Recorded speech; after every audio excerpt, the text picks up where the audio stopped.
Let's continue with the off-season review segments. We're going to move on with the LA Clippers. This is Steven Alves, and you're watching Study Hall. In this next segment, we're going to talk about how the off-season moves that the LA Clippers did were able to not only impact this upcoming season, but their foreseeable future as well. So let's dive right into this and see why the LA Clippers think that they have a chance this year to reach their first NBA Finals in franchise history.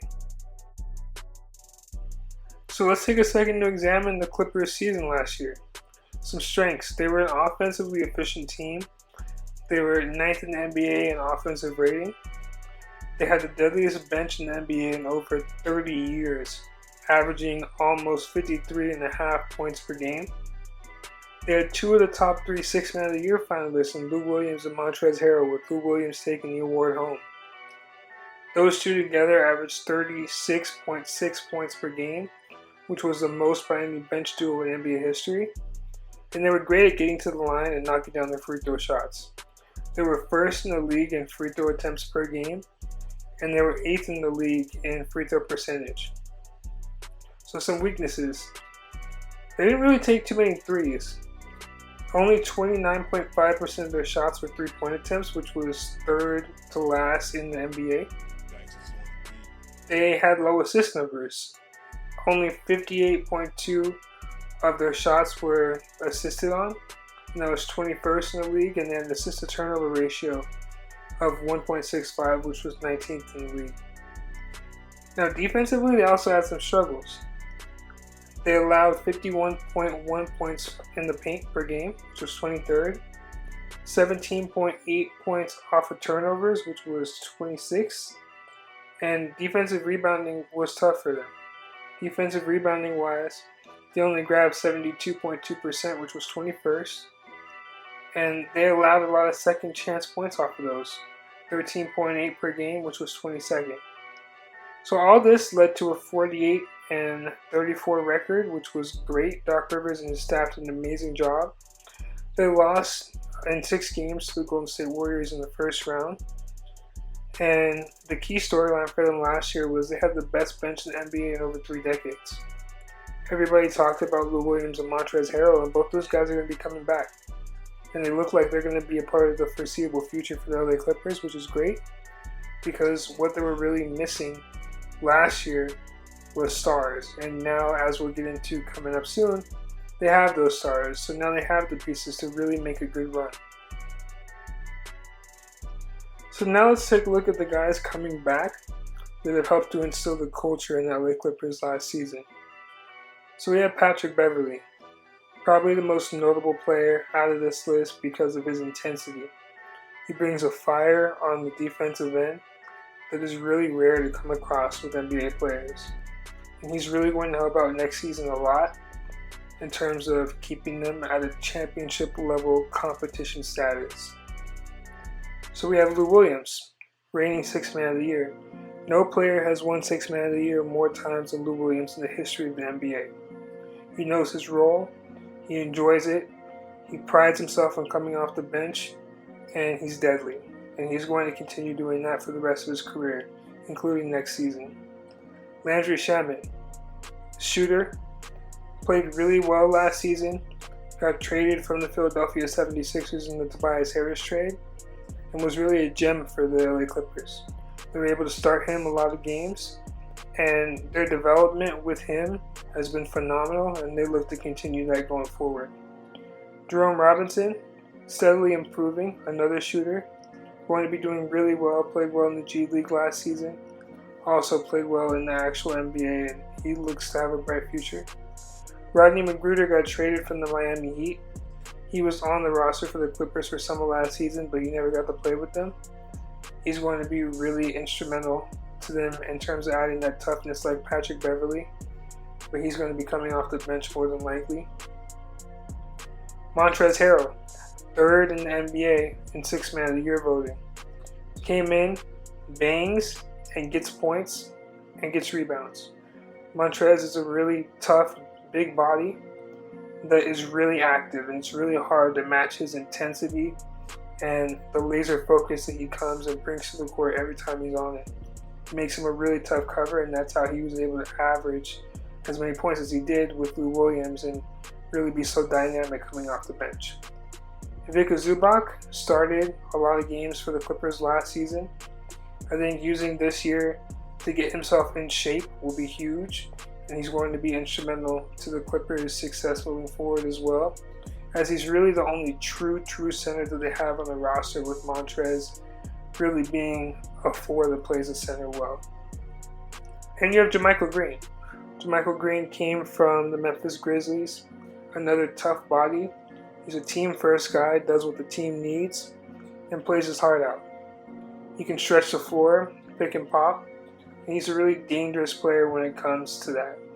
Right? When you have someone that can open the floor like JaMychal Green can do, but also is willing to do the dirty work, someone like that has to get a lot of playing time because they're good for the team and good for the people around the team to learn from in terms of culture. So now let's look at the new guys. When we look at the bottom row, we have Mo Harkless coming from the Portland Trail Blazers via trade. Terance Mann and Mfiondu Kabengele, both are coming from Florida State rookies. Played well in the Summer League and are looking to continue that onto the actual NBA court. Patterson, stretch four, been in the league for a few years, can really hit some shots from outside the three-point line. And then we look at the big dogs, Paul George and Kawhi Leonard. Paul George finished third in MVP voting last season, proved himself as being one of the best players in the league, and as you can tell from that accomplishment, was arguably a top 3 player in the NBA last season. Then you look at Kawhi Leonard. Kawhi Leonard was 4th in MVP voting last season. He won a championship with the Toronto Raptors, took them to their first ever NBA title, which they've never done before, and helped them win it. And the Clippers are really looking to replicate that success, being that they've never been to the finals either.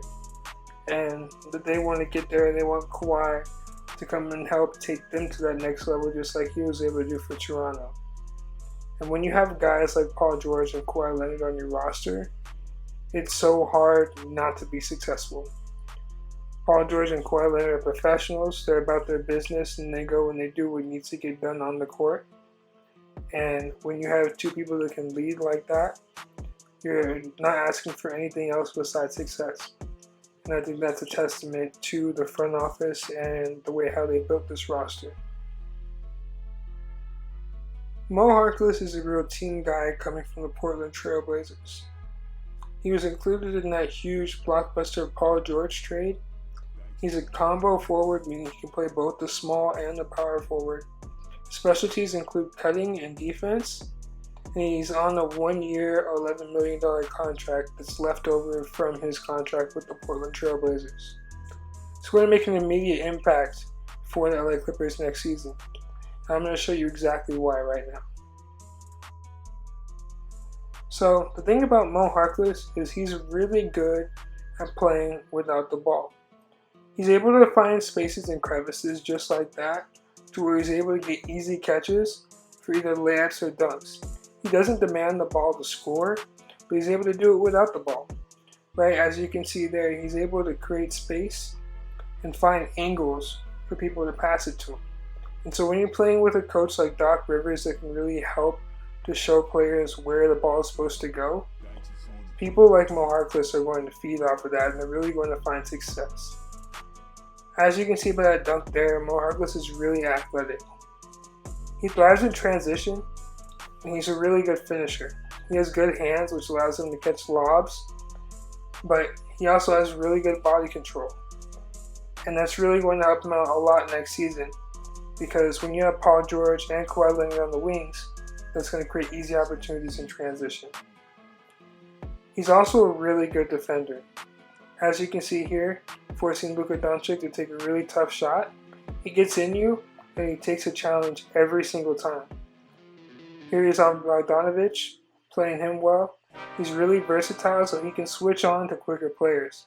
He's on De'Aaron Fox, forces him to his right. De'Aaron Fox is left-handed. He knows that, and he makes De'Aaron Fox take a tough shot from the right block.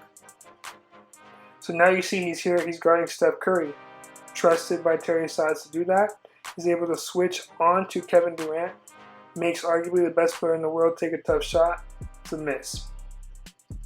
And so here we go, just one more time. Just showing his versatility, his ability to stay on people. He doesn't give up, has active hands, and is really a pest. Next up, we have Patrick Patterson. He's a power forward whose specialty is shooting. He's a strict shooter. That's what he does, that's what he's good at, and that's what he's going to keep on doing. He's coming from the Oklahoma City Thunder, and he signed a one-year, $2.3 million contract with the LA Clippers. And next year, he's going to really help with spreading the floor while providing some size for the Clippers. Size is something that they're really limited in right now, so adding him onto the roster will be big if he gets playing time and if Doc Rivers decides to use him in that role. So Patrick Patterson's a shooter, and that's what he's going to bring to the LA Clippers next season. His most important aspect as a player to the Clippers roster is going to be his ability to score without needing the ball for long periods of times. When he's going to score, it's going to be off a catch and shoot. He's going to be open, someone's going to get him the ball, and he's going to let it fly. He's not going to hold the ball for 20 seconds. He's going to be just like Mo Harkless, and he's going to get to his spots where he needs to. He's going to take advantage of those, and that's how he's going to get his points. And you're going to be able to rely on him to do that because he's not going to do anything crazy with the ball. He's not going to get too creative. You know what you're getting from him, and you know where he's going to be. And that's very valuable to having on a championship caliber team. So next, let's get into Mfiondu Kabengele, also known as Fee. So Fee is a power forward and center. His specialties include pick and roll and rim protection. He's coming from Florida State, and he's going to be a rookie this upcoming year. He was the only first-round draft pick for the LA Clippers. So they definitely have plans for him. They definitely think that he can help them out this year and going forward with their franchise, and they see a lot of potential in him. He's on a 4-year standard first-round rookie contract. It's going to total about $9.9 million if the Clippers choose to pick up his 3rd and 4th year option. So let me show you why the Clippers think Fee will be a great fit for the future. So Fee's biggest quality next season for him is going to be his pick and roll play as a big man. He finishes strong, he has good size at 6'10", and he's athletic. And all that's really going to help him next year when he's rolling towards the basket and trying to finish at the rim for easy opportunities. But what really separates Fee and makes him interesting as a pick and roll big man is his ability to not only finish strong at the rim, but finish from deep as well. Last season at Florida State, he shot nearly 37% from 3, and that's really looking to continue next year into the NBA. And it's good to have someone like that because he can give you options, not only as a ball handler, but he's able to give other people options in terms of spacing and their ability to cut. What he also was really good at last year was offensive rebounding. Per 36 minutes, he averaged over 3.5 offensive rebounds per 36 minutes, and he was in the 92nd percentile in terms of finishing putbacks and getting second chance opportunities. So now, also, when we look at Fee, we have to look at his defensive ability. He knows how to read situations with a keen effort, and he is really good at using his 6'10", 7'3" wingspan to disrupt offensive players. He makes himself long, and it really helped him last season because he averaged 2.5 blocks per 36 minutes.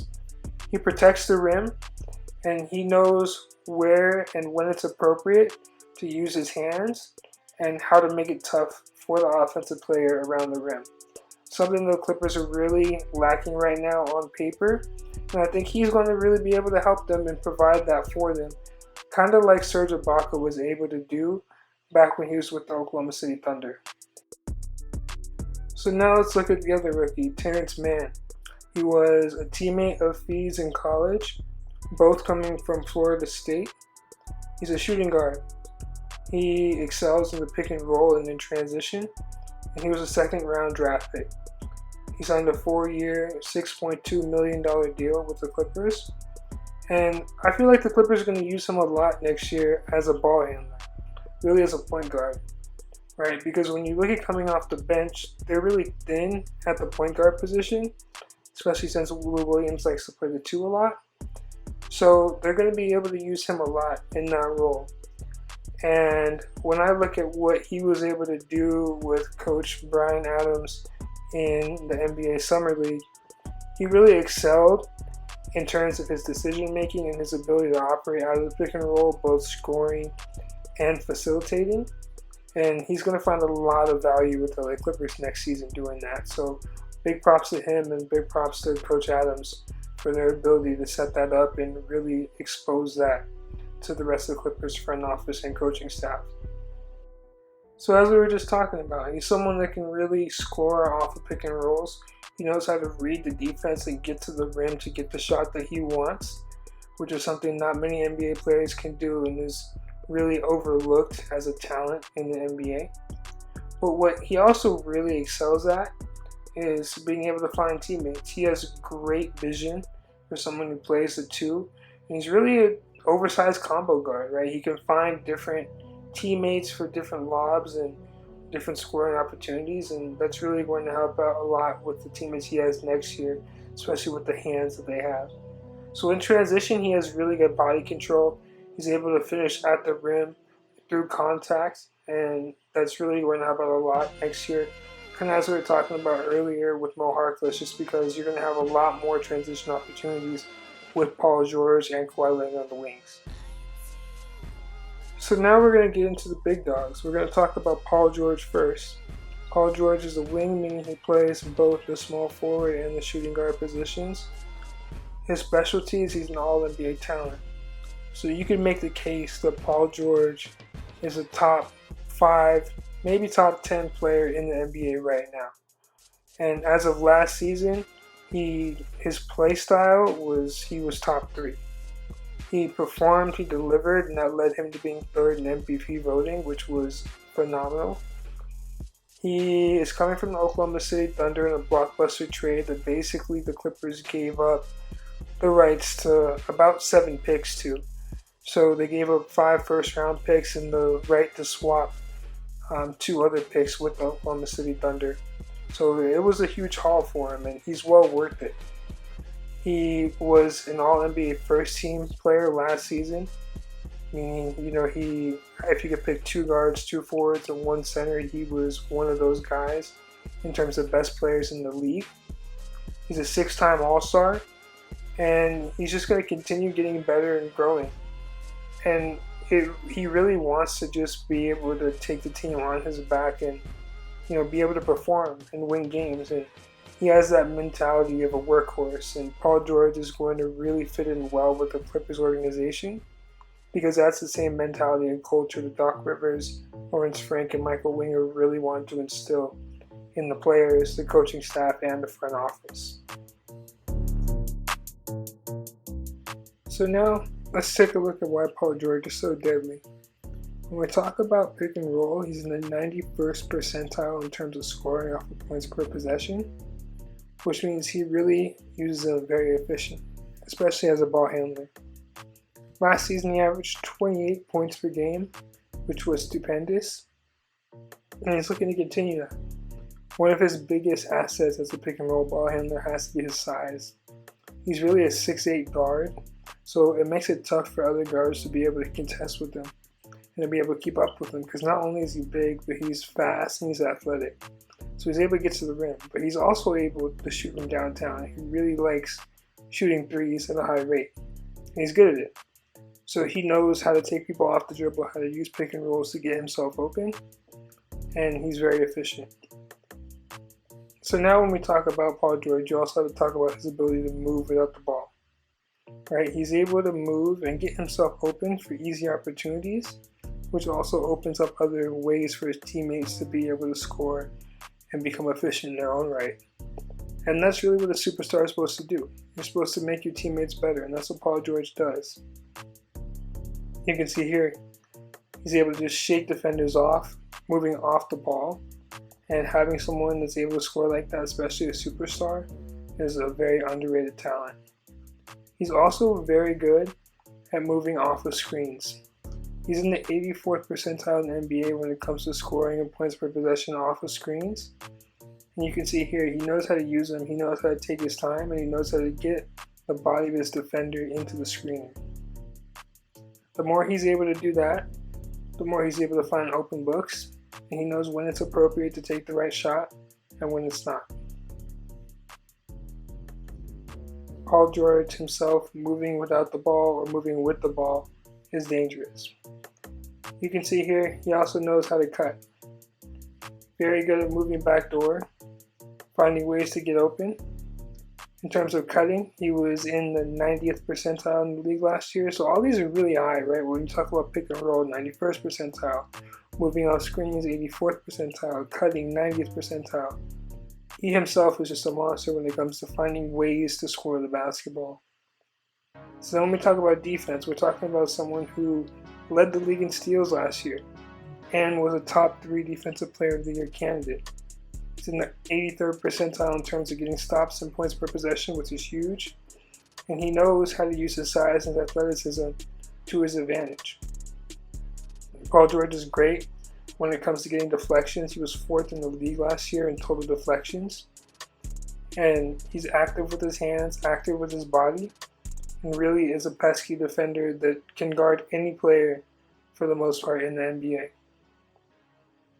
So it's going to be very interesting to see, especially with Kawhi Leonard next year, who we're going to talk about next, what they're going to be like defensively, because both these guys can lock down some of the best players in the league.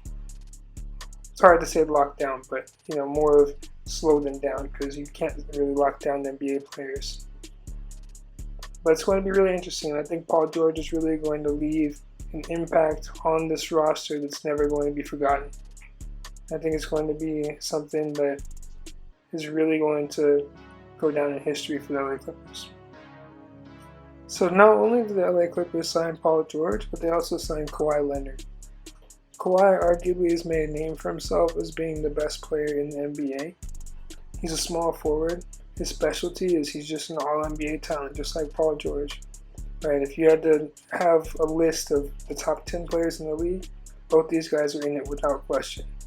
He's coming from the Toronto Raptors, and he just is fresh off of an NBA championship. He led the Toronto Raptors to their first ever NBA Finals and first ever championship. And he signed a 3-year, $103 million contract with the LA Clippers to match Paul George's contract, because the two of them want to see if they can do something special here in LA together, and if not, then they want to have the option to go elsewhere. And so Kawhi Leonard being the player he is, Paul George being the player he is, I think they're going to be able to do something really special, and I think they're going to both re-sign here when their contracts are up, and they're going to be able to continue creating success in LA. So Kawhi is a 2-time NBA champion. He won one with the San Antonio Spurs. In that championship, he also was Finals MVP, so he's proven in both of his finals that he was the best player. And last year he was 4th in MVP voting, 1 spot behind Paul George. So when we talk about Kawhi Leonard, we talk about someone who's dangerous scoring from anywhere on the court. Pick and rolls are definitely the best part of his game offensively. He's able to get to anywhere he wants. He really loves mid-range shots, and he's really efficient at finding ways to get to his spots. But he also can score off the 3 from pick and rolls, and he also can get to the rim. So the thing about Kawhi Leonard that is amazing and really separates him as a player from everybody else and really defines him historically is his ability to get to his spots. He can get to where he wants to get to with ease. He has good body control, good speed control, and he knows how to get to where he needs to get to in order to score the basketball. And that's really an underrated talent, especially for just superstars in general. And you can see here, it helps him a lot out in transition too.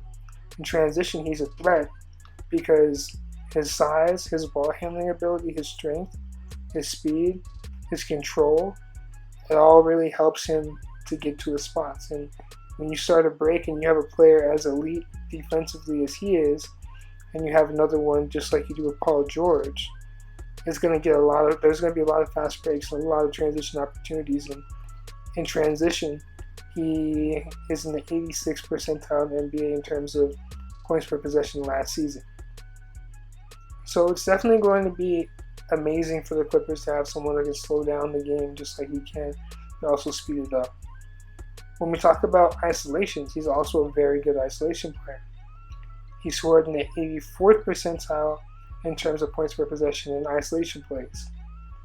Last season, he knew that no matter who was in front of him, he wanted to take them. He stood up to that challenge, right?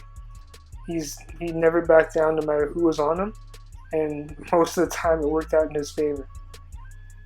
Just the combination of his ability, his size, and his strength. But like I said, just keep on coming back to his control are really what make him so dangerous. He's able to move without the ball really well, and I think a lot of that we saw with his growth in San Antonio. I know that the situation didn't work out as good as everybody wanted to when he was with the Spurs, but I think he took a lot of stuff from that play style and what he was able to learn from Greg Popovich, and really helped it to evolve his game.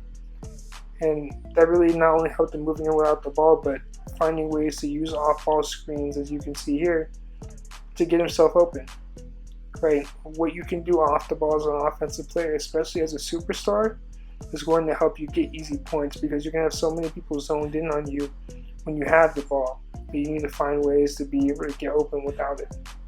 So when we talk about defensively, Kawhi Leonard, that's where he made his name, right? Before he became this amazing offensive sensation that he is now, defensively is where he really hung his hat on, and that's a stem from his work ethic and his grit and his toughness that he still has to this day.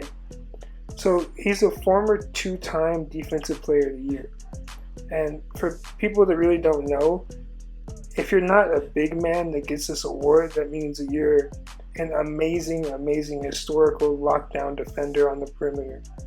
And there really aren't many players in the league that have gotten this award that weren't big men, right? There aren't guys that just go and block shots from down low.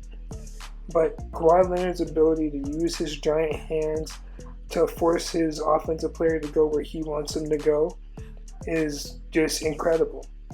And his patience and the poise he plays with on the defensive end really makes him an elite defender and one of the greatest defenders basketball has ever seen. And he's really going to continue using that ability to make a name for himself and keep on putting himself out there, right? And keep on, getting the awards and the accolades that he really deserves, being one of the best two-way players the NBA has ever seen. So now let's get to their grade. And the grade I'm going to give the LA Clippers for this offseason has to be an A+. I'm not going to be giving out the A+s often. I know that, the Lakers got one already in my opinion, but the Clippers did also. And they're one of very, very, very few teams this offseason that really just solidified what they needed to push them over the top. So you're talking about a team that won 48 games and pushed the Golden State Warriors, which we all know how well constructed that roster was last season, to 6 games. So when I look at the Clippers, we're just watching them during the postseason and watching them, during the regular season, I feel like what they were missing the most was a superstar, right? Everybody counted them out. Everybody said the Clippers weren't ever going to do anything. To me, going into last season, the Clippers had one of the most impressive rosters from 1 through 10 in terms of players who know their role, players who come out there and compete, and players who do well. I was telling people the entire year that there's no way this team doesn't make the playoffs. They didn't surprise me at all because I thought that they did exactly what they would do. And their ability to do that and then take the Warriors 6 games was amazing. So I feel like if they had one more player, like a Paul George or like a Kawhi Leonard, then they may have been able to take the Warriors to 7 games, and who knows what else they could have done. And so now you add on both of those guys to the same team you had last year for the most part.